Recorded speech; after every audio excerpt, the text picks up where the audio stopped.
Buenos días, hoy nos acompaña la doctora Mariana Escobar, que es residente de segundo año, nos va a hablar de síndrome iridocorneal endotelial, un tema que no es tan frecuente, pero que tenemos que aprender a reconocer. Buenos días, Mariana. Muchas gracias, doctor. Buenos días a todos. Entonces vamos a empezar el día de hoy a hablar de este tema, que como dice el doctor, no es algo pues como tan frecuente, pero es importante conocer lo que es el síndrome iridocorneal endotelial. Agradecerle al doctor Mauricio Vélez y al doctor John Jairo Aristizábal que me asesoraron para realizar esta charla y vamos a ver la importancia de estas dos subespecialidades para el manejo de esta patología, tanto de córnea como glaucoma.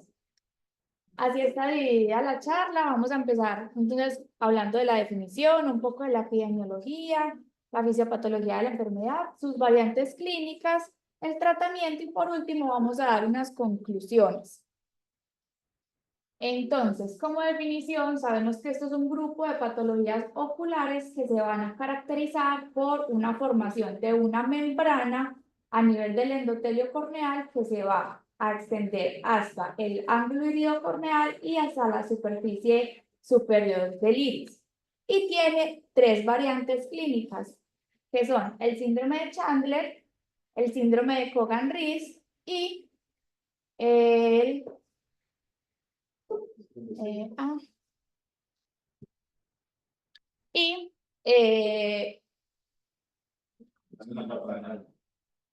la atrofia progresiva del iris. Entonces, hablando de la epidemiología, es un síndrome adquirido, él no tiene ningún patrón de herencia que se haya encontrado hasta ahora. Lo más común es que sea unilateral, aunque también han visto casos, aunque es más raro, bilateral. Afecta predominantemente a mujeres entre los 20 y los 50 años, con una proporción hombre-mujer de 1:2 a 1:5. Sin embargo, en otros reportes que se han hecho, por ejemplo, en India, se ha encontrado mayor proporción en hombres. Entonces, esto puede variar, pero lo que se ha descrito de manera clásica es que es más frecuente en mujeres. Y tiene también una incidencia variable de los subtipos dependiendo de los grupos étnicos. Se ha visto que el síndrome de Chandler es más común en pacientes blancos, mientras que en otros reportes que se han hecho en India, el más común que se presenta en esta población es la atrofia progresiva del iris, y siendo el de Cogan-Rees el menos frecuente. Esto nos indicaría que probablemente hay una susceptibilidad étnica a presentar los diferentes tipos de variables de esta enfermedad. En cuanto a la etiología, en realidad no se sabe, pero lo que se ha planteado es que hay como un trigger que es de origen viral que nos va a dar como inicio a la cadena pues como fisiopatológica que ya vamos a ver. Y los virus que más se han descrito son el virus de herpes simple, herpes zóster y el Epstein-Barr, siendo el herpes simple el que más se ha estudiado y más se ha encontrado pues como relacionado a esta patología. Entonces, ¿qué va a suceder? Nosotros sabemos que las células endoteliales normalmente se quedan pues como en una parte del ciclo celular, que es en G1, y ellas no van a proliferar, siempre se van a quedar las mismas células endoteliales. Pero gracias a este factor desencadenante que se ha planteado pues el virus, estas células endoteliales van a perder el control del ciclo celular y se van a empezar a comportar como células epiteliales, creando una membrana, y esta membrana se va a extender hacia la cámara anterior, pues hacia el ángulo y hacia la superficie anterior del iris. Esa membrana se puede contraer generando los cambios que ya vamos a ver en el iris, y también van a generar sinequias. Algo muy importante en esta patología, como ya vamos a ver, es el desarrollo del glaucoma. Como esta membrana se va a extender hacia el ángulo y también va a llevar a la formación de sinequias, va a generar un ángulo estrecho con aumento de la presión intraocular, y esto va a pasar más o menos de entre un 50 a un 80% de los pacientes, que es como, pues como un rango muy importante, siempre tenemos que buscarlo. Entonces ya vamos a empezar a describir cada una de las variantes, empezando con la atrofia progresiva del iris. Lo que va a caracterizar este tipo de variantes son los cambios, como su nombre lo dice, en el iris. Entonces, ¿qué va a pasar? La membrana que se creó en el endotelio y se va hacia el ángulo y hacia la superficie anterior del iris, se va a contraer. Y al contraerse va a generar un desplazamiento, pues como de todo el iris, generando una corectopia. Y en el lado posterior a donde se formó, pues en el lado contrario, donde se formó la membrana, se va a generar atrofia por estiramiento del iris y también se puede generar isquemia, generando agujeros de espesor total en el iris, que es como lo característico. Y además, esta es la variante en donde más se van a producir sinequias, que va a llevar a el glaucoma. Esta es la variante que más se asocia a glaucoma de manera más temprana. En cuanto al edema corneal, no es lo más característico, incluso pueden ser hallazgos subclínicos que se encuentran pues ya cuando uno hace la microscopía especular, como ya vamos a ver, pero por el aumento de la presión intraocular podemos ver como un edema corneal y ya después con el paso del tiempo, ya por la disfunción endotelial, podemos ver el edema corneal posteriormente.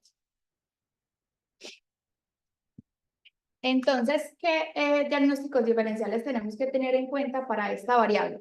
Está el Axenfeld-Rieger, que como sabemos, este va a ser congénito, que ya nos lo diferencia del síndrome iridocorneal, porque este va a ser adquirido, tiene un patrón de herencia autosómico dominante y muy característico siempre en estos pacientes el embriotoxón posterior, que no se generaría en el síndrome iridocorneal.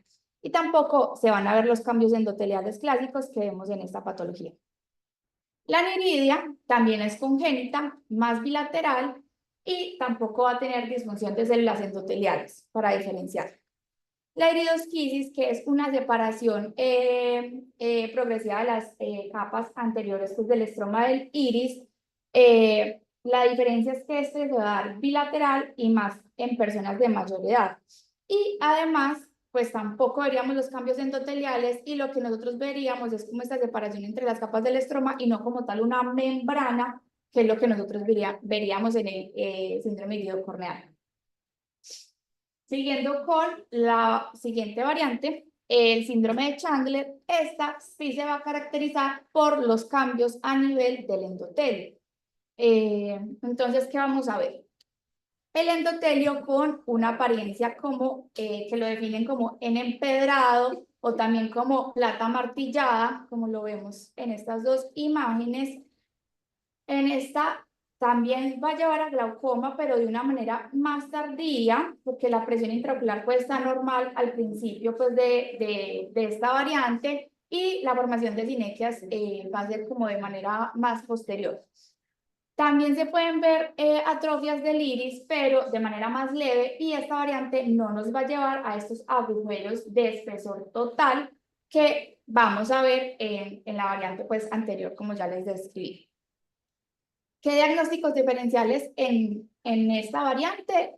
Las distrofias corneales, acá les trae pues como las dos más importantes que describían en la literatura, que era la distrofia corneal polimorfa posterior, que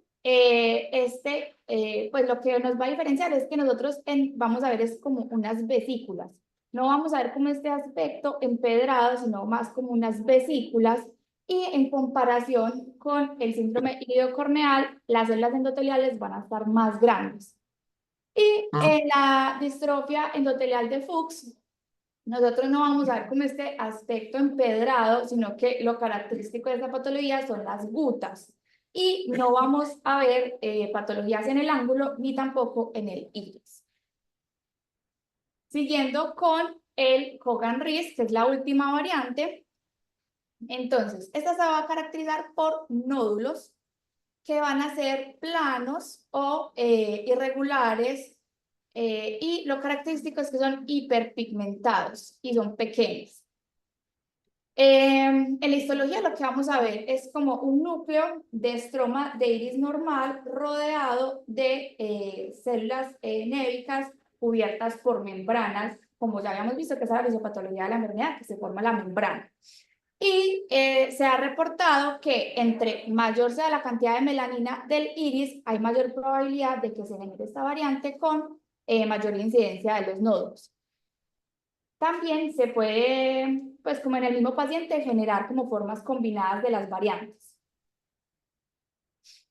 Entonces, ¿qué diagnósticos diferenciales acá importantes? El melanoma tapioca, que es este que veríamos acá arriba, que vamos a ver es como unos nódulos que son más hipopigmentados o no pigmentados y son así como ellos lo describen como en huevos de rana, que son así como un montón de bolitas juntas. El melanoma difuso, lo que nos va a diferenciar es que el iris tiende a ser más grueso y normalmente no debería haber distorsión en el margen pupilar. La melanosis oculodérmica, como vemos acá, nos lo va a diferenciar porque acá vemos que también en el lado ipsilateral va a tener hiperpigmentación, tanto de los párpados como de la conjuntiva, como lo vemos acá un poquito en la imagen, y también en el fondo de ojo. Y por último, la neurofibromatosis con los nódulos de Lisch, estos van a ser de color más claro, más grandes, no se van a generar sinequias y pues también tendríamos las otras manifestaciones de la neurofibromatosis con los signos en piel. Y acá les traía entonces como un resumen. Entonces, la atrofia progresiva del iris, ya vimos que, como su nombre lo dice, lo característico son los cambios en el iris. Y que este va a tener un edema corneal que va a ser más tardío y este es el que más nos va a dar glaucoma y de manera más temprana. El de Chandler es el que se va a caracterizar por sus cambios en el endotelio y este va a generar un edema corneal que es presente desde etapas tempranas y el glaucoma va a ser un poco más tardío. Y el de Cogan-Rees que se va a caracterizar por sus nódulos.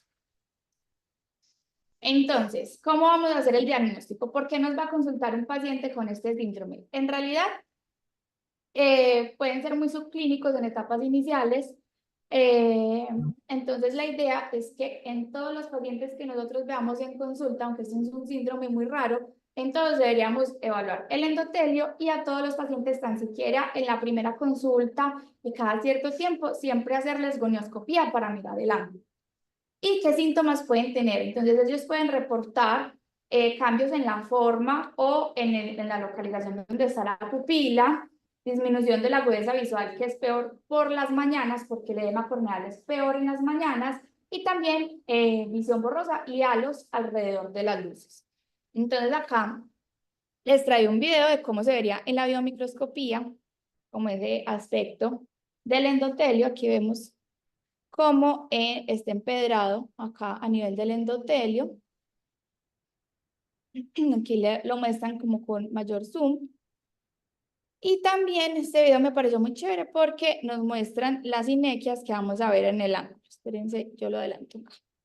Miran como todos estos cambios en el ángulo con las sinequias. Entonces, esto es como lo más importante que debemos como evaluar en estos pacientes. Y entonces, ¿qué ayudas diagnósticas tenemos? En todos estos pacientes se les debería hacer una especular, porque yo voy a tener cuentas médicas pues con es alguien. invaluable para el diagnóstico. ¿Y qué vamos a ver? Esto es un paciente normal y vemos que las células endoteliales son hexagonales, tienen pues como un borde que es hiporreflectivo y en el centro es hiperreflectivo. Mientras que en este síndrome lo que vamos a ver son unas células que pierden como toda su arquitectura normal, pierden su hexagonalidad y tienen inversión del reflejo especular. Vemos que aquí lo que los rodea es hiperreflectivo y en el centro es hiporreflectivo. Todo esto por los cambios que se dan a nivel del endotelio y por la formación de la membrana. Aquí entonces les traigo varios ejemplos. Este es el mismo paciente, como ya vimos que este síndrome es más unilateral, este es el mismo paciente, este es el ojo sano, que no está afectado, vemos un conteo de células normales, con un coeficiente de variación relativamente normal, mientras que en el lado afectado vemos todas las características pues como de pérdida de la arquitectura, la pérdida de la hexagonalidad, vemos que el coeficiente de variación está muy alterado, el recuento endotelial también, y vemos este cambio en el reflejo especular. Otro ejemplo, aquí vemos, aquí están bien delimitadas pues como las células endoteliales, mientras que en el ojo afectado, pues ya se pierde también como toda esta arquitectura. Bueno, ¿qué otras herramientas diagnósticas tenemos? Muy importante, la VM. Hablando con el doctor Aristizábal, pues él dice que este es pues como un examen fundamental para evaluar el cierre angular, las sinequias y la atrofia del iris. Entonces, esto es una VM normal, porque ya les voy a mostrar imágenes de lo que vamos a ver en este síndrome, entonces para que lo tengamos en cuenta. Esta es la córnea, pues la cámara anterior, y vean que el iris es como gordito, ¿cierto? Pues ya vamos a ver como las diferencias. Entonces, en esta primera imagen vemos esta córnea que tiene edema y todos estos pliegues que se dan a nivel del endotelio.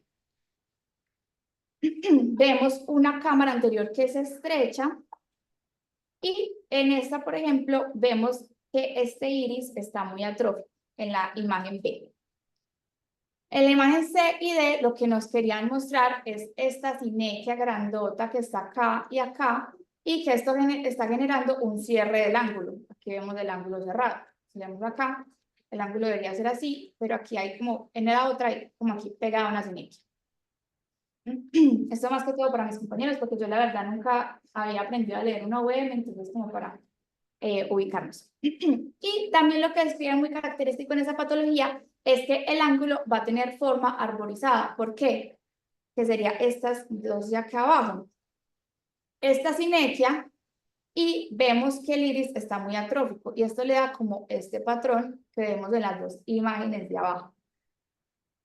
Otra cosa que podemos ver en la VM es la membrana, que es característica de esa patología. Vemos que aquí hay como algo que recubre las estructuras que es hiperreflectivo, que es como toda esta membrana, aquí a nivel del ángulo, de la superficie del iris, y acá también la veríamos a nivel del endotelio. Otra herramienta diagnóstica es la microscopía confocal, que en Medellín no la tenemos, pero sería una muy buena herramienta en caso de los pacientes que tengan un edema corneal que no nos permita hacer la microscopía especular. Es un método no invasivo que nos permite pues evaluar de manera microestructural la córnea. Entonces, ¿qué vamos a ver? Vamos a ver la misma pérdida como de toda la arquitectura del endotelio, pérdida de la hexagonalidad, células que tienen forma de cometa, y los núcleos, como vemos acá, van a ser hiperreflectivos. Y otra característica muy importante es que va a haber un engrosamiento de los nervios, tanto en el estroma anterior como en el estroma posterior. Aquí vemos en el lado izquierdo, bueno, sí, ustedes izquierdo, todos estos nervios que están más engrosados en comparación con el otro ojo del mismo paciente, que están más delgaditos. También nos podemos ayudar de la OCT de segmento anterior. Entonces, acá vemos una imagen de la biomicroscopía donde vemos una atrofia del iris que no es tan clara, aquí con una formación como de una membrana, y cuando hacemos este corte para hacer la OCT, vemos esta sinequia y también vemos todo este material hiperreflectivo que es la membrana que recubre la superficie anterior del iris.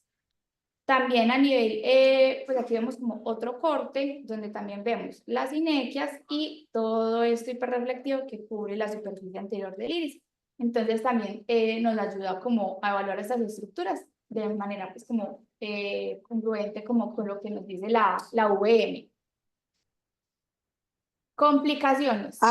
Ya voy. Compensación corneal por toda la disfunción endotelial, glaucoma y la atrofia del iris que nos puede... Me están llamando.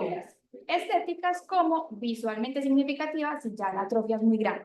Pero Es representando así grande las complicaciones. Una reunión de la universidad. El manejo va a estar direccionado al manejo de las complicaciones porque no hay ningún tratamiento médico que nos vaya como a solucionar como el problema fisiopatológico. Escribime el nombre con los dos apellidos para yo poderle ingresar. Escríbemelo por WhatsApp. Tenemos que, pues la idea es captar estos pacientes de manera temprana para prevenir las complicaciones y manejarlas pues de manera adecuada. Siempre entonces tenemos manejo médico y manejo quirúrgico. Empezando con el manejo médico, entonces Tenemos la solución salina hipertónica en colirio, que le podemos decir al paciente que se lo aplique en las mañanas, que es cuando es peor el edema corneal, pero esto solamente va a funcionar en etapas muy iniciales de la enfermedad. Y también hacer uso de los antiglaucomatosos en estos pacientes pues, que tengan la presión elevada. En estos nos van a, pues vamos a tener los betabloqueadores y los alfagonistas. No usar prostaglandinas por el origen viral que se ha planteado en esta enfermedad y puede reactivar el herpes. Y cuidado con los inhibidores de la anhidrasa carbónica que nos van a alterar el endotelio porque disminuyen la bomba sodio-potasio a este nivel. Entonces, no usar ni prostaglandinas ni inhibidores de la anhidrasa carbónica. Y algo muy importante que también hay que explicarle a los pacientes es que este manejo médico tiene una alta tasa de fracaso, más o menos entre un 60 a un 90% van a requerir algún manejo quirúrgico. Entonces, ¿cuál es el manejo quirúrgico? Entonces vamos a empezar a describirlo como con cada complicación, cómo la vamos a manejar. Entonces, para la descompensación corneal tenemos los trasplantes, que puede ser una queratoplastia penetrante o un trasplante lamelar. Tenemos tanto el DESAEC como el DIMEC. Y aquí vemos una tabla en donde vemos la tendencia del uso de este tipo de cirugías. Entonces vemos que hasta más o menos el 2005 la única técnica que utilizábamos era la queratoplastia penetrante. Ya después con el desarrollo pues como de la tecnología se empezó a usar ya el DESAEC y vemos que va a ir cobrando fuerza porque estos pacientes tienen una mejor tasa de recuperación.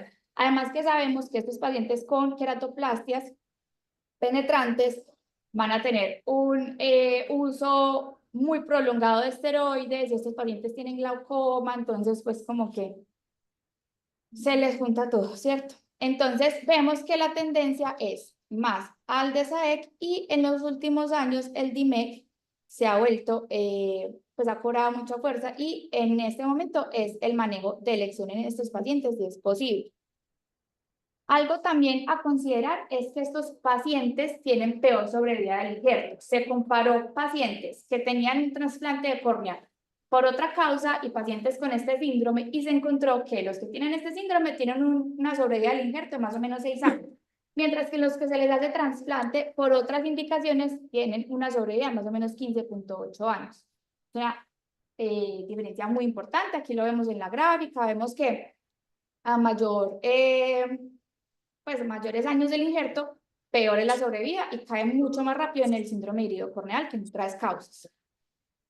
Entonces, estas son las 3 alternativas. La que se prefiere en este momento es el DIMEC porque tiene unos resultados superiores y los pacientes se recuperan mucho más rápido, pero sabemos que esto es una técnica que es compleja y esos pacientes tienen cambios como en la cámara anterior y pues como en toda la superficie. Y entonces, si ya tiene sinequias extensas o ya tiene muchas anomalías del iris, vamos a preferir el DESAEC.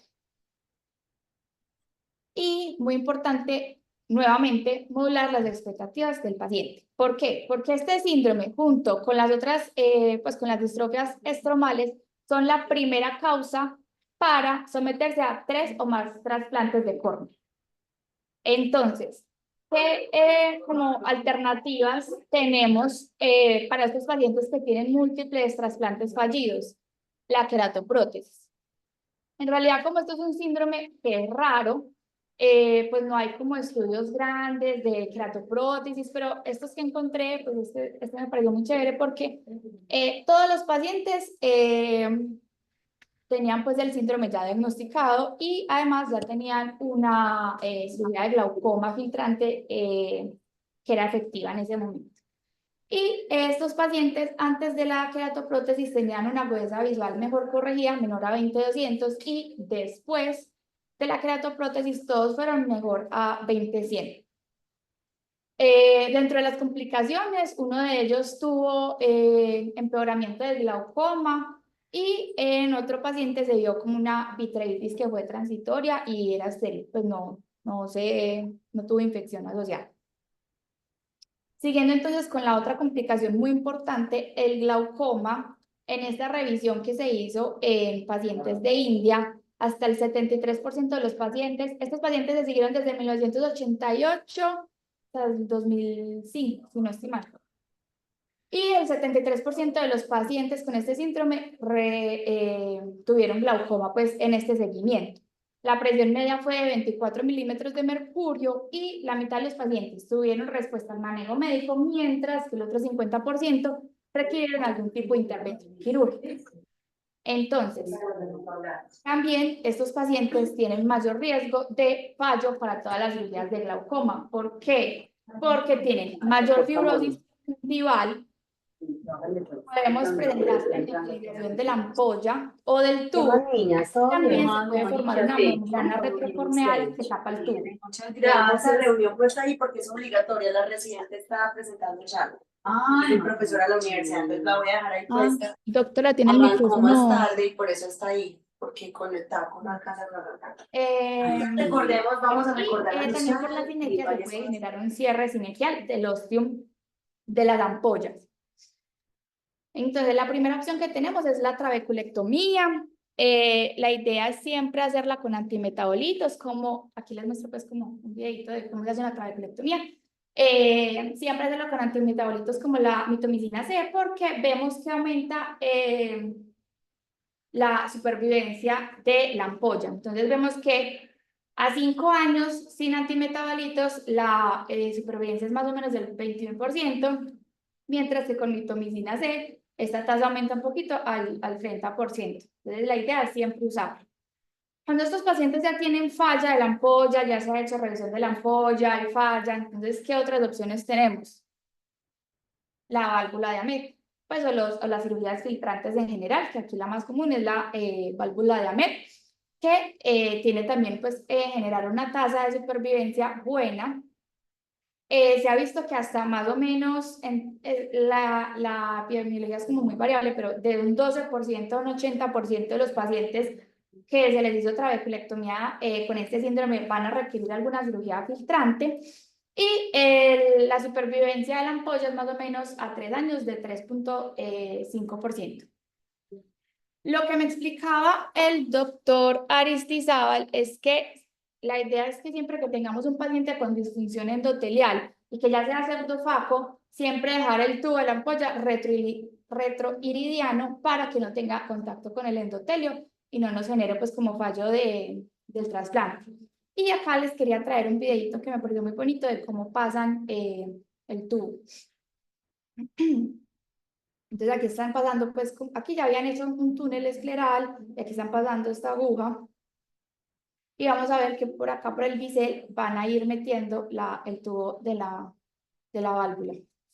Les voy a adelantar un poquito porque se demoran un poquito como en canalizarlo bien. Y lo van pasando.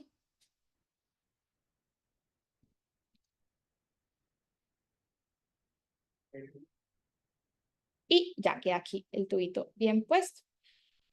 Normalmente estos tubos no quedan como tan largos. Entonces lo que me decía el doctor Aristizábal es que la idea es que siempre se haga una iridiectomía para poder vigilar el tubo, que no esté tapado con el iris y ver que el tubo esté como bien, como funcionante. También se han estado estudiando pues como otros dispositivos menos invasivos. El único reporte de caso que se tiene pues como de éxito es este stent, el stent 45, que sería este, que es como un tubo. Acá lo vemos como está insertado. Y es un reporte de caso de un paciente que se vio que tenía buena respuesta, pero esto no hay en Colombia. Entonces, el doctor Aristizábal, él considera que el PreserFlow, que es este dispositivo, que es mucho menos invasivo que una válvula y tiene pues como una tasa de éxito similar, puede ser una alternativa muy importante en estos pacientes. Él se va a insertar pues aquí para tener un contacto entre pues el humor acuoso, drene hacia el espacio subconjuntival y ahí hasta las venas epiesclerales. Lo malo es que este dispositivo normalmente no lo cubren las aseguradoras y es costoso, pues vale más o menos 6 millones de pesos, que pues en todos los pacientes pues no es realista pues como ofrecerles esta alternativa, pero es muy buena. Se ha encontrado pues como muy alta efectividad y es mucho menos invasiva pues, que una válvula. Y por último, el manejo entonces de las complicaciones iridianas de la atrofia. Tenemos alternativas como la queratopigmentación, como vemos en este paciente de arriba, que quedó pues como con un muy buen resultado estético. Y también hay prótesis iridianas, como vemos en este paciente abajo, que también tiene pues como un muy buen resultado. En cuanto al pronóstico, va a depender de lo avanzadas que estén las complicaciones. En realidad no es algo que podamos frenar y vemos que a pesar de que se le haga un manejo, los trasplantes fallan, las cirugías de glaucoma fallan, entonces depende como de cada paciente individual ir moderando sus expectativas e ir pues como hablándoles del pronóstico a medida que vaya avanzando la enfermedad. Que por ejemplo aquí vemos este paciente que a uno se le puede pasar que tiene una corectopia muy leve y cuando se fueron a ver el ángulo tenía este montón de sinequias. Entonces por eso siempre en todos los pacientes, tan siquiera en la primera revisión que nosotros le hagamos, deberíamos hacer gonioscopía. Y pues si ya nos llega un paciente en estos estadios, lo más probable es que ya tenga glaucoma, un glaucoma avanzado por todas las sinequias y el cierre angular, y pues ya lo que nosotros le podamos ofrecer para mejorar visión ya es mucho más limitado. En cuanto a las conclusiones, saber que es un síndrome adquirido en pacientes de mediana edad, más en mujeres, con una clínica que me pareció muy bonita porque es muy característica de esta enfermedad, o sea, se distingue como de una manera muy bonita. Siempre en todos estos pacientes la microscopía especular es fundamental y el tratamiento de estos pacientes va a ser la mayoría quirúrgico y siempre en conjunto los subespecialistas de córnea con los de glaucoma. Y esto era lo que les traía hoy del síndrome iridocorneal endotelial.